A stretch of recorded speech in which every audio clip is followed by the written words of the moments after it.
Dan yang bikin si temanku namanya Miko ini dia kaget adalah pas begitu dia minta dikafanin ini, tiba-tiba itu dari ini benar kejadian Mbak. Jadi dari mulutnya itu keluar aroma bangkai yang hampir semua orang yang ada di sekitar dia itu nyium.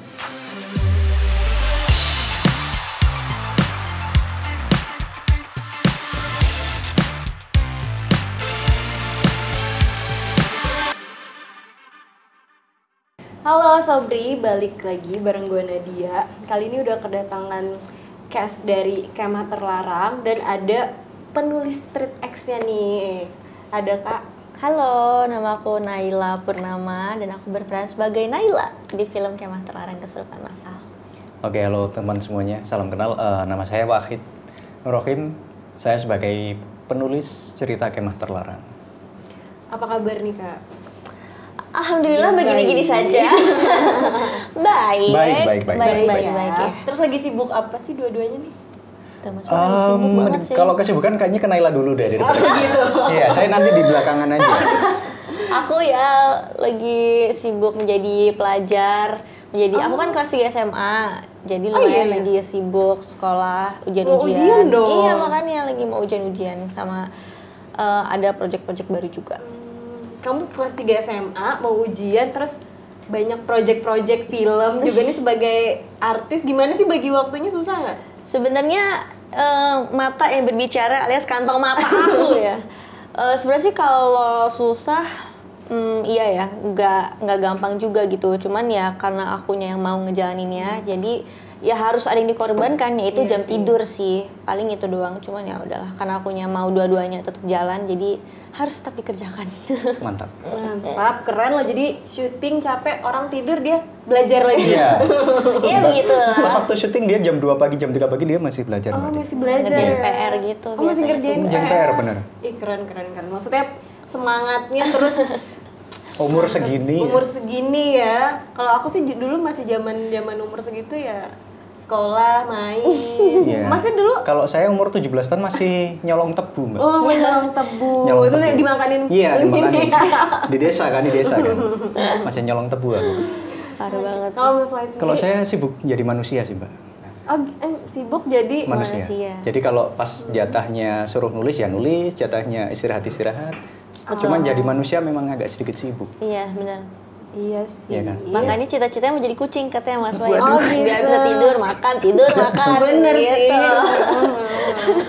Cita-citanya jadi kucing, Mas? Enggak. Cita-citanya sebagai manusia aja. Sebagai manusia. Iya kan Bener katanya. Dalam sih, tapi jawabannya tuh dalam maksudnya. Dalam. Sebagai manusia, gak semua orang tuh sebenarnya kita menjalani kehidupan sebagai manusia tuh ternyata belum menjadi manusia seutuhnya ya. Karena kebanyakan orang kan cita-citanya pengen jadi polisi, poluan, bla bla bla bla bla bla. Sampai melupakan kodratnya dia sebagai manusia. Asik. Quotes of the day ini. Kata-kata hari ini mantap. Terus Kak Wahid kan penulis Street di X ini kan. Yeah. Nyangka nggak sih akhirnya tulisannya tuh jadi film, dan apakah ini tuh kisah nyata Kak Wahid sendiri atau nyeritain kisah orang lain sih? Oke. Jadi kalau dibilang nyangka sih nggak nyangka ya Mbak, karena tujuanku nulis di awal, kan aku sebenarnya nulis di Twitter itu udah lama banget istilahnya. Cuman di awal memang tujuanku menulis hanya untuk mengabadikan sih Mbak. Jadi kan aku anak ilmu perpustakaan dan kearsipan, di mana waktu itu aku pernah menemukan sebuah istilahnya literatur, dan itu tuh sebenarnya sangat bermanfaat. Cuman karena si keadaan yang sudah tidak memungkinkan untuk dibaca, jadi kayak ilmunya itu kayak nggak bisa kita pelajari karena bahannya udah nggak ada, rusak dan sebagainya. Dan dari situ aku berpikir kayak, ya kalau aku diberi kesempatan aku ingin sedikit mengabadikan apa yang ada di sekitarku sih Mbak, gitu. Jadi memang ya tujuanku untuk mengabadikan itu. Mengabadikannya. Terus kalau cerita Kemah Terlarang ini pengalaman pribadi kah atau pengalaman orang? Kalau Kemah Terlarang ini sebenarnya pengalaman dari temanku Mbak. Oh, dari teman. Iya, dari pengalaman. Dan sebenarnya bukan langsung direct ke temanku. Jadi istilahnya kita ngumpul bertiga dan tiba-tiba ada temennya Mbaknya datang gitu, ikut nimbrung, dan dari cerita dialah Kemah Terlarang ini hadir. Oh, oke. Naila sendiri udah pernah baca thread-nya Mas Wahid belum soal Kemah Terlarang? Kalau sebelum syuting sih belum belum tahu ya. Cuma waktu pas aku dikasih tahu bakal main di project ini, aku langsung searching, terus ya baca juga Terus baca. akhirnya. Pas kamu baca pertama kali tweetnya tuh kayak gimana? Aku kayak wow, mengerikan sekali gitu. Emang kan ternyata udah main lama ya Mas Wita? Iya, udah lama. Udah main lama, mungkin pada saat itu aku juga masih belum main X gitu ya. Waktu pas Masih baca, sekolah ya kamu berarti kan? Iya, aku masih sekolah. Apa ya, perasaan yang didapat tuh merinding banget sih pasti, karena kerasa nyata banget. Apalagi kan kalau yang di thread itu ada yang rekaman suara dari narasumber tuh. Jadi kita yang ngedengerin tuh ikutan ngerasa kebawa ke dalam ceritanya. Ya. Merinding banget sih. Kalau mau Mas Wahid sendiri nih, nyangka nggak sih tulisannya di Twitter ini, di X ini tiba-tiba ditawarin untuk jadi film gitu?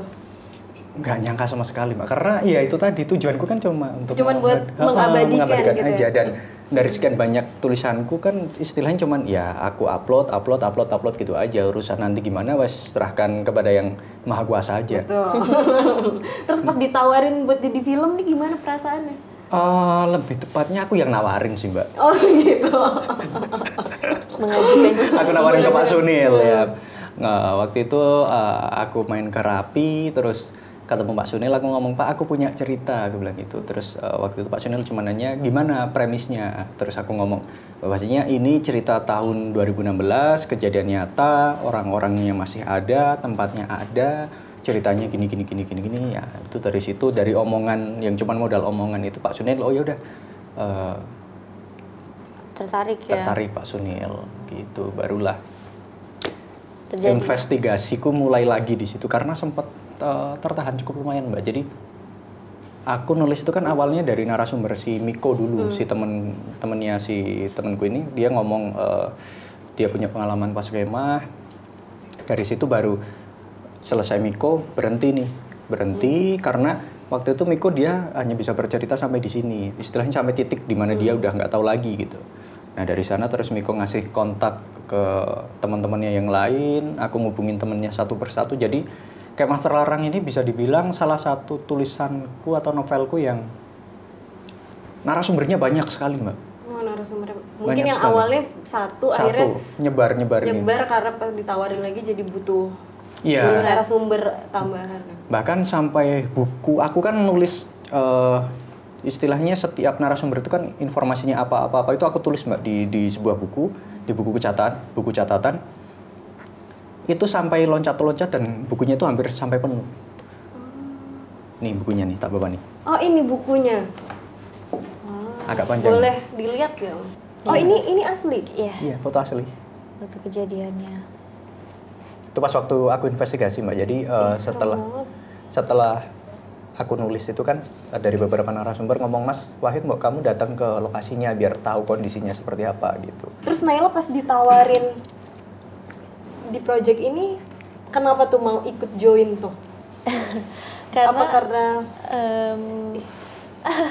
Kalau aku sih pertama karena dari kayak tahu ceritanya tentang kemah. Karena di real life tuh aku belum pernah kemah. Jadi aku tertariknya di situ. Jadi kayak pengalaman yang baru juga buat aku. Terus di judul ini juga kan karena kemah jadi banyak yang seumuran aku ya. Jadi aku udah ngebayangin ini pasti syutingnya seru sih karena banyak yang seumuran, jadi bisa sekalian main. Terus juga syutingnya di Jogja dan juga ini kisah asli gitu, nyata. Jadi pasti juga syutingnya lebih banyak tantangannya lah gitu daripada emang yang cerita fiksi. Gitu. Tapi kan ini horor lagi nih Naila. Apa kamu emang lagi suka-sukanya buat jadi pemain horor apa?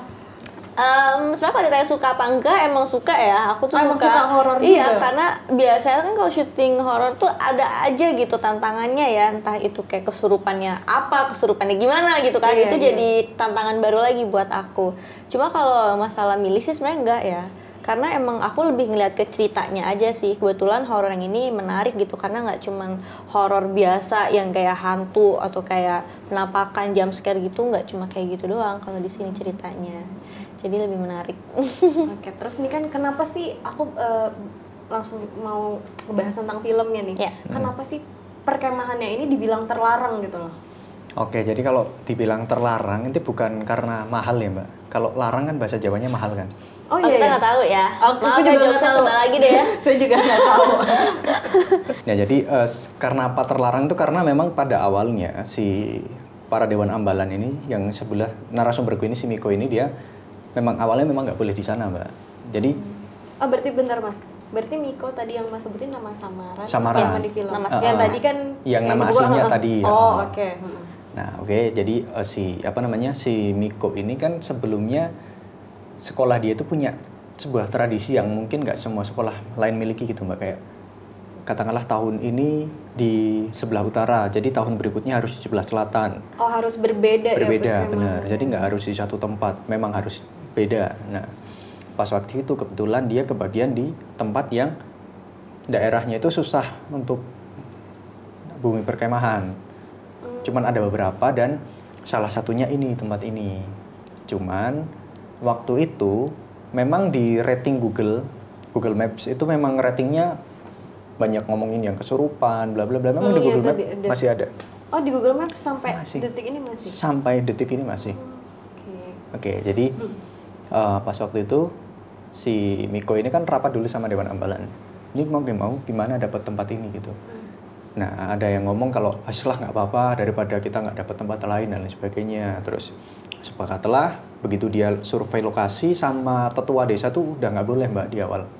Awalnya nggak boleh ceritanya. Dan si Miko ini tetap kekeh untuk ayolah Mbah, ini teman-temanku ini udah nggak punya tempat lain karena semuanya udah pada penuh dan lain sebagainya, sedangkan waktu untuk kita kemah itu tinggal seminggu lagi gitu.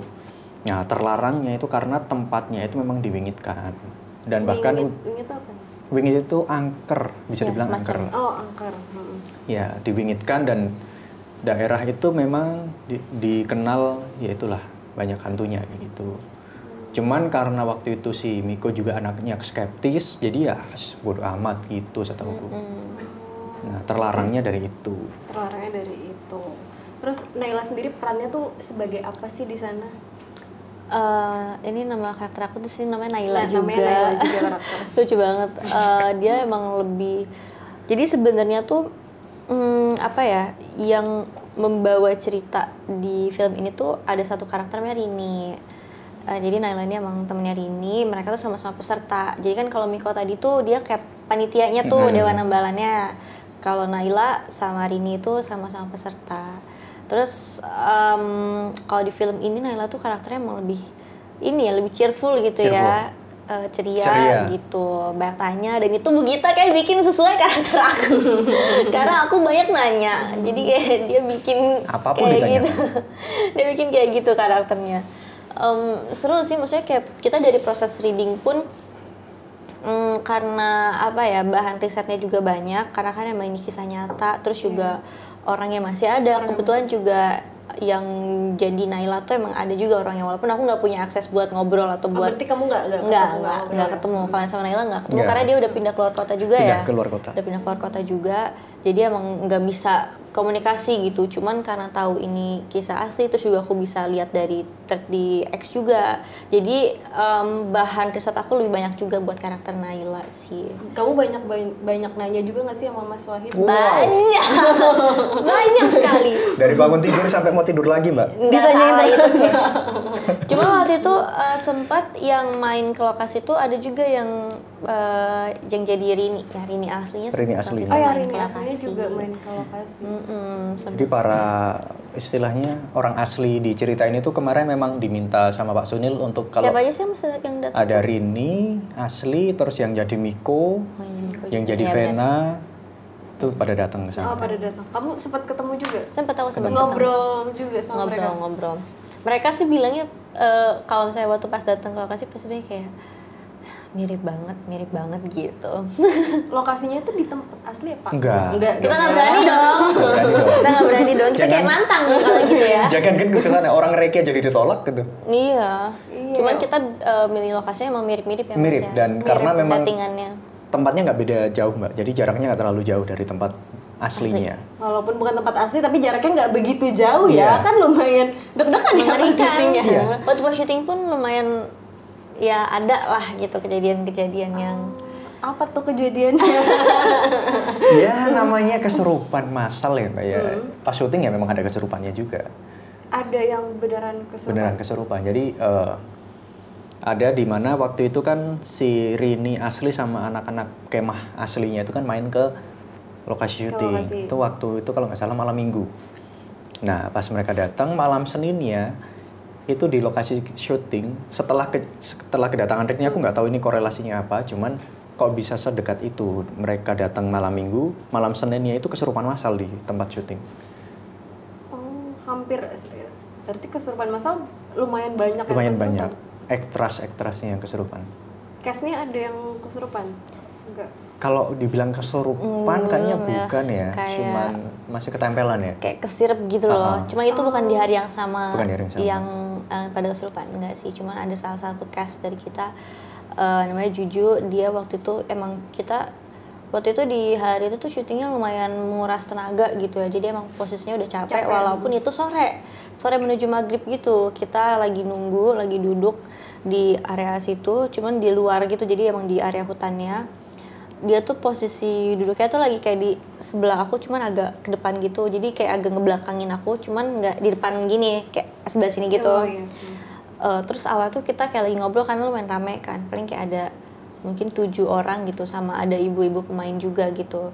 Terus lagi dibercandain sama yang lain. Terus kayak dia tuh dibercandain tuh sambil diginiin gitu. Pundak kayak dari belakang kayak diginiin.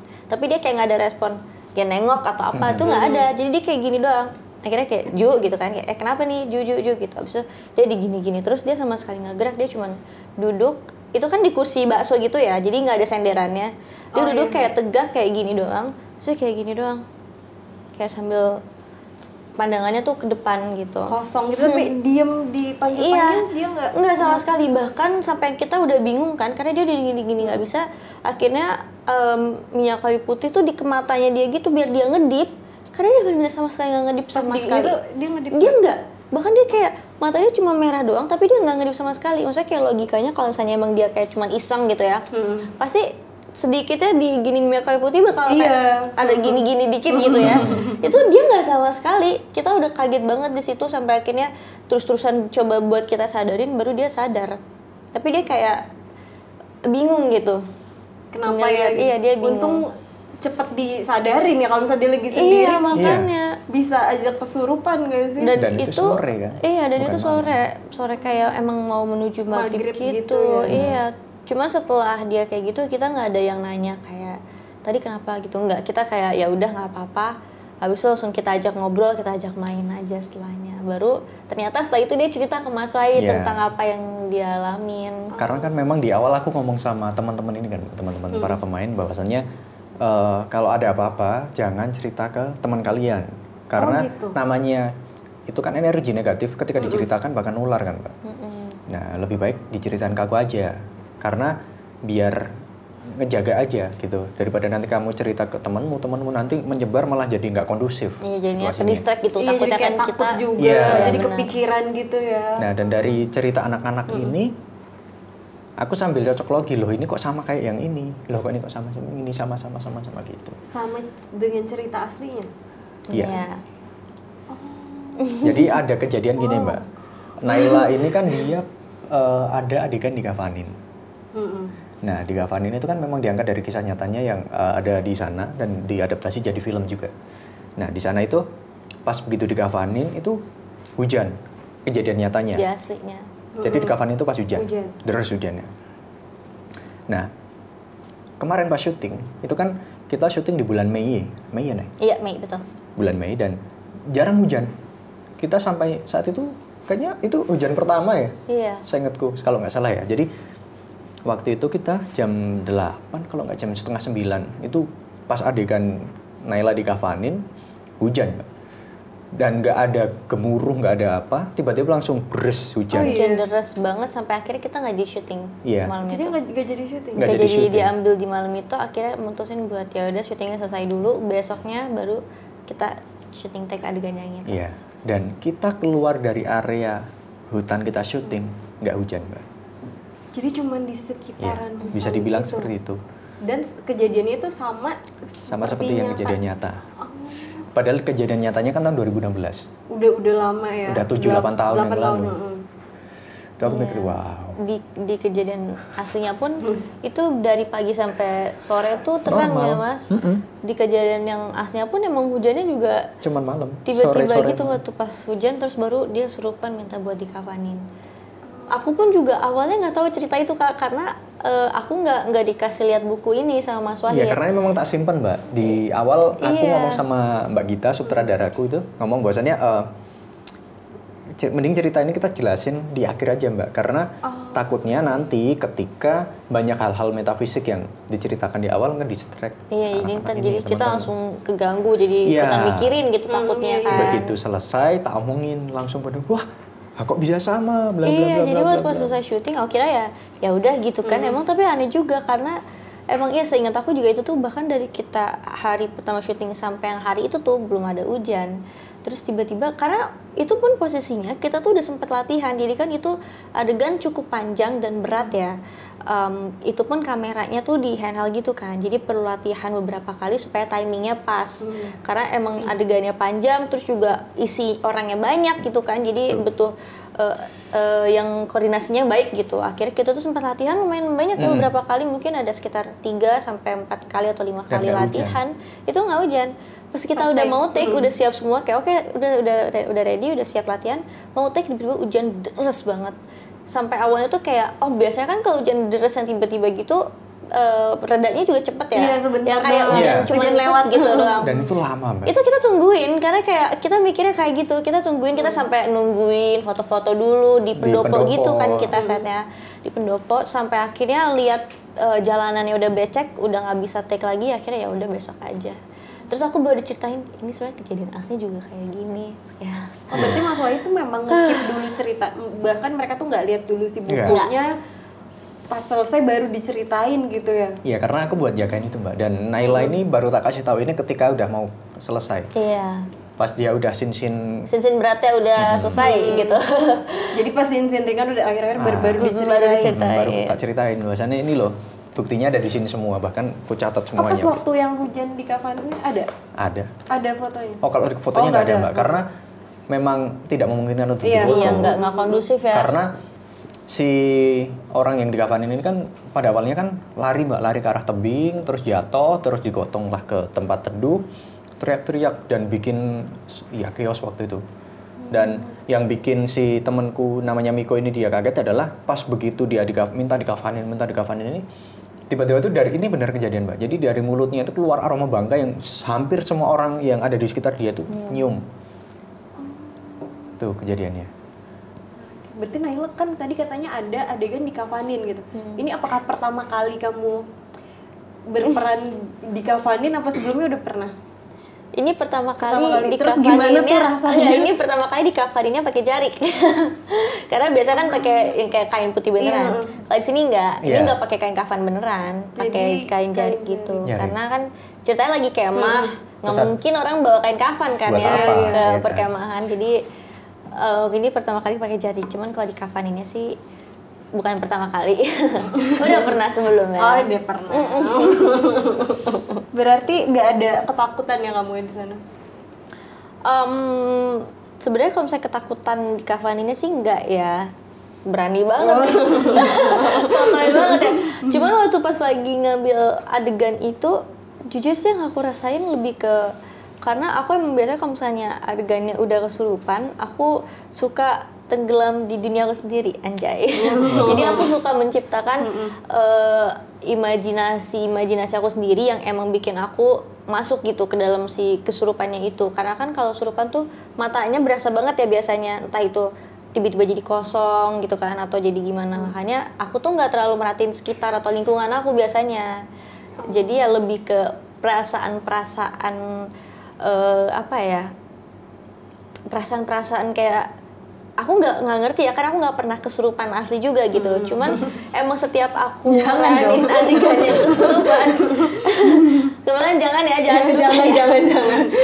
Cuman emang setiap aku meranin adegannya kesurupan atau khususnya yang ini gitu yang di kemah ini karena lumayan menguras tenaga juga. Jadi aku emang lebih ciptain momen aku sendiri aja dulu gitu loh sebelum adegannya. emang pengen bikinnya tuh biar kayak orang-orang pas nonton juga takut gitu ngelihatnya. Tapi iya sih, kayaknya Naila ini kalau kesurupan cocok banget. Aduh. Kayak dapet banget ya? gitu loh filmnya. Seremnya tuh dapet Naila kalau kamu kesurupan. Tapi sekarang jangan ya. Ngori kundi. Tiba-tiba aku Mori Kudi. Kaget dong tiba-tiba. Nggak ada mori, nggak ada jaring, bingung nih. Bingung nih. Terus berarti pemeran utamanya ini Rini ya Mas? Iya, yang main Kalistaro. Nah terus ada kan ini perkemahan pasti rame ya. Yang paling sering berinteraksi sama Rini itu perannya siapa-siapa aja sih? Kalau di cerita aslinya, kalau cerita aslinya itu yang paling dekat sama Rini itu sebenarnya Vena. Oh, Vena. Nah, dan Vena ini sebenarnya dia adalah Dewan Ambalan dan dia memang istilahnya punya apa ya, mungkin bisa dibilang pemerhati khusus orangnya itu, memang kayak ya sepeduli itu orang. Caring orangnya caring. Iya. Nah, cuman yang bikin anak-anak ini makin penasaran sama si Rini ini adalah ketika di hari pertama mereka kemah sampai hari kedua, hari ketiga sampai mereka pulang. Itu Rini itu pasti kesurupan terus, Mbak.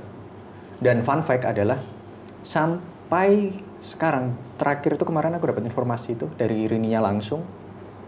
Kan pas sebelum kita syuting, aku main ke rumahnya Rini, silaturahmi sama keluarganya dan sebagainya. Itu diceritain, Mbak. Jadi setelah mereka selesai, skema itu kan 2016. Sampai tahun 2018, si Rini ini masih kesurupan setiap hari selama 2 tahun. Selama 2 tahun. Dan ini yang cerita keluarganya. Capek sih. Yang cerita itu bapaknya atau Pak Leknya lupa, cuman waktu itu dia ceritanya di rumahnya. Dan ada Rini, ada ibunya di sana. Ada kakaknya. Kakaknya sampai memberi kesaksian bahwasanya dia sampai keluar dari kerjaan, setahu kakaknya apa bapaknya, dia sampai keluar dari kerjaan untuk jagain anaknya ini. Oh, jadi orang tuanya pun sampai Kewalahan, Mbak, setiap hari. Dari menjelang maghrib sampai menjelang subuh. Dan itu bulan Ramadan pun termasuk. Ramadan juga? Iya. Nggak itu ya dia ya, hantunya Nggak takut, nggak kekurung ya? dikurung. Nah, jadi yang aku bikin aku makin kaget itu adalah dimana waktu itu si Rini, ini kan kalau Ramadan kan ada tadarus dan sebagainya gitu, Mbak. Iya. Nah, dia masuk untuk di masjid untuk tadarusan dan sebagainya, sholat tarawih dan sebagainya, itu normal. Tapi begitu keluar dari area masjid, keluar masjid, kesurupan, Mbak. Dan bahkan warga-warga itu udah nggak kaget dengan Rini kesurupan. Saking udah biasanya. Saking gitu biasanya ya. pernah kejadian di mana tiba-tiba Rini itu ditemukan pingsan di tengah lapangan desa dan sebagainya kayak gitu. Berarti sorry tadi Rini datang juga ya ke lokasi? Datang ke lokasi dan kemarin sempat diinterview juga sama tim Rapi.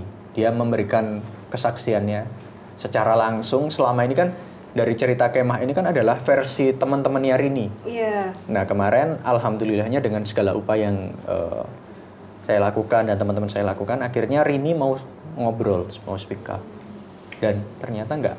Cerita versi teman-temannya ini kan menurutku udah ngeri ya.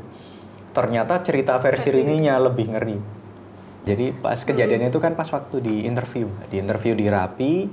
Jadi dia ke Jakarta berarti? Iya, ke Jakarta. Jadi kita berangkat dari Jogja pagi sampai sini tuh jam sekitar sore. Setengah 5 sorean, baru kita syuting itu sampai maghrib. Nah, kan dibagi 2 sesi, Mbak, dalam artian penanyanya aku sama tim dari Raya Mas Putih waktu itu. Pas pertanyaanku tuh pertanyaan general, semuanya aman. Tiba-tiba pas begitu pertanyaan yang dari Mas Putih ini, dia tanya soal sosok yang ngikutin Rini ini tadi. Tiba-tiba 2 lightning tuh, pertama lightning sebelah kanan mati, tak. Terus tiba-tiba lightning yang tengah, yang gede, itu pas waktu camroll, Mbak. Itu tiba-tiba meledak. Itu pas waktu meledaknya itu kerekam. Pas meledaknya kerekam? Waktu meledaknya kerekam. Dan itu pas waktu ngomongin sosok loh, Mbak. Sebelumnya nggak ada. Aman-aman aja ya? Iya. Itu mungkin nanti teman-teman bisa nonton pas waktu interviewnya Rini keluar deh. Iya, ada. Ada itu. Dan jelas banget itu meledaknya, hampir satu ruangan itu dengar semua, Mbak. Berarti habis kan udah meledak sampai, jadi lanjutin lagi? Tetap lanjut, tapi dengan satu lightning sebelah kiri. Jadi benar-benar gelap. Dan itu yang baru meledak itu pas waktu ngomongin sosok. Jadi waktu itu saya ingatku ngikutin bahwasanya gimana sosoknya ketika diangkat jadi film gini, bla bla bla bla bla bla. Baru ini saya ingat baru ngomong langsung duk. Waduh. Di situ Naila ada? Nggak ada. Nggak ada. Cuma kalau langsung dikasih info tuh langsung dikirimin fotonya. Video. Oh video ya? Waktu itu video. Ya aku pokoknya langsung dikirimin, jadi aku langsung tahu juga tuh Terus ceritanya. karakter Naila ini sebenarnya deket juga nggak sih sama si Rini? Karakter Naila ini kalau di cerita Ceritanya, aslinya adalah Dewan Ambalan yang bagian segi dokumentasi, Mbak. Jadi Oh, kalau dia di film jadinya peserta kan? Iya. Ya, aslinya itu Dewan Ambalan. Dewan Ambalan. Oh, Karena aslinya memang ada Dewan Ambalan. beberapa penyesuaian kayak semisal Miko ini kan sebenarnya 2 orang, terus aku jadikan 1. Oh, Miko itu Sebenarnya ada 2 orang. dijadiin satu Jadi karakter. satu Iya. karakter. Karena waktu itu memang aku berpikir kayak untuk menggambarkan semua orang menjadi sebuah karakter sendiri itu terlalu memakan fokus. Terlalu kompleks ya, jadi Terlalu karakternya kompleks jadi juga. banyak Jadi banget banyak gitu. banget ya. Nah, aku berpikir bahwasannya menurutku nggak apa-apa lah untuk setiap itu karakter tuh aku ambil core-core-nya aja, aku jadikan sebuah sosok baru gitu yang istilahnya merangkum semua itu. Nah, kalau untuk Naila, dia ada di hampir setiap kejadian karena dia adalah seksi dokumentasi. Dan waktu kalau di buku ini tadi kan ada foto orang kesurupan. Iya, Iya. Nah, itu karena Naila itu sebagai bagian seksi dokumentasi. iya foto. Begitu. Dan ini pun yang dikasih ke aku ini cuman beberapa, Mbak. Jadi Nggak semuanya nggak ya? semuanya. Dan memang aku dapat segini aja udah alhamdulillah, Mbak. Jadi waktu itu kan aku mau ketemu Naila ini bener-bener susah orangnya. Susah. Aku dari rumahku di daerah pesisir untuk sampai ke rumahnya Naila itu sekitar 2 jam sampai 3 jam lah jarak. Lumayan ya. Lumayan, Mbak. Dari pesisir Jogja sampai ya bayangin jauhnya 3 jam lah kurang lebih. Dengan segala medannya, janjian di ketemuan sebuah coffee shop. Pas sampai sana, itu aku menjelang maghrib. Itu si Naila nggak mau ketemu, Mbak. Padahal sebelumnya udah janjian. Awalnya udah oke. Udah oke. Sampai sana di PHP-in. PHP. Cuman waktu itu karena apa ya? Ya kembali lagi ketika kita mengerjakan sesuatu yang kita suka, Iya. itu jadi sebuah challenge gitu. Wah, ini aku harus dapat nih.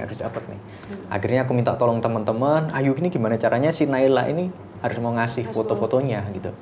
Sampai aku ngerain teman-temannya waktu sekolah dan sebagainya. Akhirnya dapatlah foto-foto ini. Sebenarnya sumber utama juga ya Naila ya, karena dia Iya. ada dokumentasi. Dokumentasi. Iya, Benar. dokumentasinya. Dan yang aku paling aku sayangkan adalah, jadi mereka kan pulang dari kemah itu kan ke sekolah. Ke sekolah di hari Senin itu kesurupan massal di sekolah, Mbak. Jadi nggak cuma di tempat Oh, kemah. jadi nggak cuma di tempat kemah, tapi Iya. berarti kamu di sana juga perannya juga sebagai dokumentasi. Enggak, kalau Enggak, di ya. film ini aku Di film ini jadi peserta. peserta, jadi temannya Dini gitu. Oke. Terus Naila, kamu kan udah pernah main horor juga ya. Menurut kamu apa sih yang bikin beda nih si Kemah Terlarang ini sama horor-horor yang lainnya atau yang pernah kamu mainin? Yang pasti yang bikin beda karena menurut aku cerita ini tuh deket banget gitu ya. Maksud aku deket tuh bahkan sampai saat ini kan emang kemah masih banyak yang kemah gitu ya. Walaupun semoga tidak terjadi apa yang terjadi di film ini ya guys. Makanya itulah kenapa harus nonton film ini, karena di film ini tuh diajarin tentang maksudnya moral-moralnya tuh banyak lah gitu, pesan moralnya tentang emang salah satunya kita tuh kalau misalnya ke tempat baru harus sopan gitu ya, Permisi mau dimanapun permisi, karena yang diceritanya juga gitu ya Mas ya. Jadi salah satu Iya. penyebabnya itu emang karena ada satu orang yang dia nantang lah gitu. Jadi Iya, emang niatnya jahat lah bisa dibilang ya. walaupun mungkin kayak ngiranya ya udahlah sepele gitu, tapi kan ternyata namanya di tempat orang, apalagi bukan tempatnya kita gitu kan, jadinya besar gitu akibatnya. Moralnya itu sih, dan juga karena ini kisah nyata yang beneran nyata gitu ya, bukan urban legend ya. Iya, Emang bukan ini urban kisah legend. nyata, tempatnya ada gitu kan, Orangnya orang-orangnya ada. juga ada. Jadi itu kenapa aku bilang ngerasa deket banget gitu. Jadi emang hal ini tuh emang beneran terjadi gitu. Itu sih yang bikin beda Yang bikin beda. dari yang lainnya.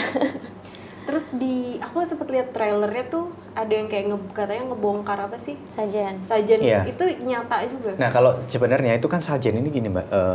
Apa namanya? Di awal tuh kan memang ditaruh sajian ceritanya. Memang udah ada sajiannya. Istilahnya kalau di Jawa itu kan kulon nuwun. Kulon Wun. Cuman sajen itu hanya sebagai ya simbol aja sebenarnya.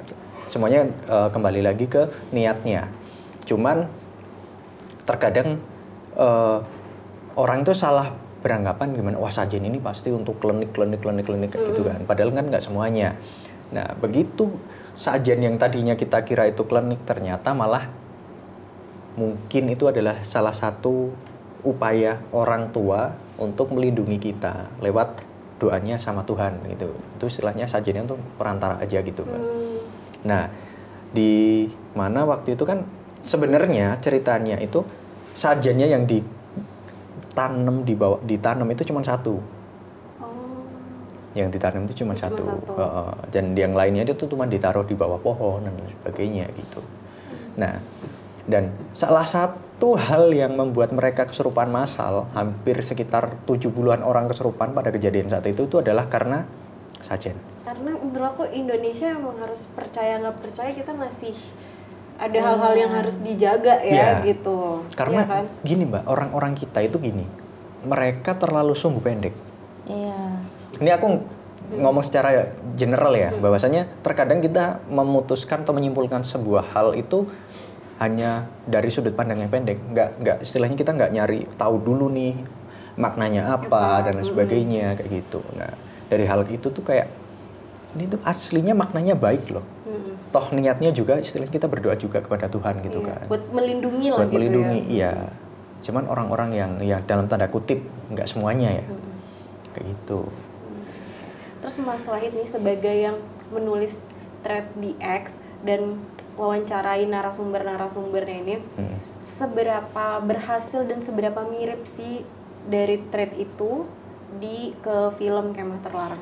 Kalau dibilang mirip, aku hampir bisa bilang 80% sih Mbak. 80%? Menurutku loh ya, ini menurutku Ya, pribadi ya. adegan-adegan yang core-nya emang Karena mirip ya. tadi di awal kan aku udah bilang bahwasannya Pak Sunil dari tim Rapi Film ini memintaku untuk mengawal cerita ini dari pra-produksi sampai post-production. Jadi di lokasi syuting tuh aku selama itu di lokasi syuting. Iya, bahkan kita sama proses syuting tuh Mas Wahid ada di situ. Berarti terus-terusan ngawal Iya. ceritanya, berarti 80% mirip ya? 80% mirip. Dan yang bikin kita kaget, terutama aku yang nulis itu adalah ini Mbak, yang kejadian nyata 2016 kejadian lagi di kemarin pas syuting. Dan kenapa aku tadi bilang 80% mirip? Karena dari anak-anak teman-temanku yang jadi Dewan Ambalan yang waktu itu datang sama Rini dan sebagainya itu, yang tadi Naila ngomong, pas begitu mereka datang, wah mirip. Iya. Mereka impressionnya langsung kayak gitu. Mirip. Jadi tidak hanya dari sudut pandangku, aku bilang gitu. Dan kenapa ini diangkat adalah salah satunya untuk, ya ini tadi, istilahnya untuk media nostalgia juga, ngingat masa-masa sekolah. Dan yang paling penting adalah kita bisa belajar dari kejadian Kemah 2016 ini, hal-hal apa sih yang kok sampai segitunya. Jadi sefatal itu gitu ya akibatnya. Dan bahkan itu kan hampir merenggut nyawa Mbak, dari hal sepele sebenarnya. Dan harapanku sih dari kejadian itu bisa diambil nilai positifnya, pesan moralnya kayak gitu sih. Ini bukan bikin kalian takut jadi kemah ya guys. Justru bukan ini poin-poin yang sebelum kalian kemah nonton ini dulu gitu. Bener. Biar nggak terjadi hal-hal yang nggak diinginkan. Betul.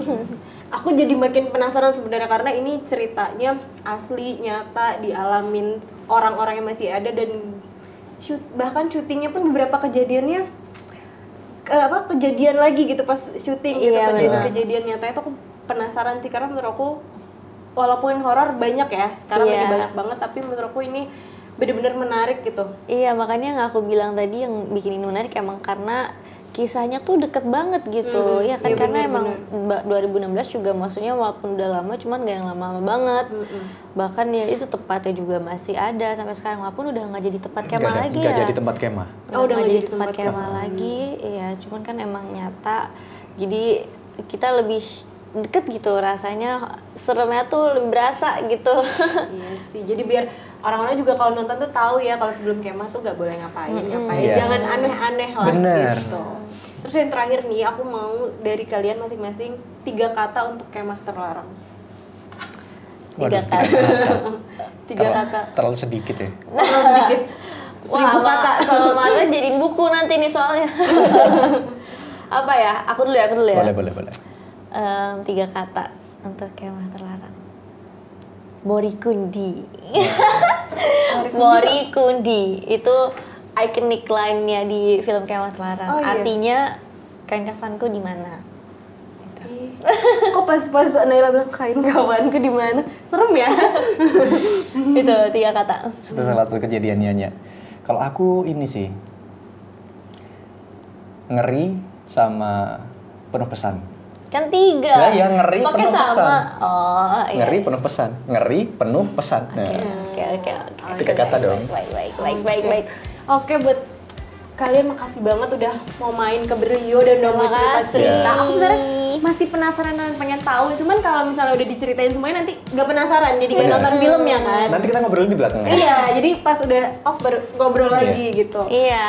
Jadi makasih kak udah dateng dan udah ngobrol-ngobrol sama Sobri itu sobat Brilio.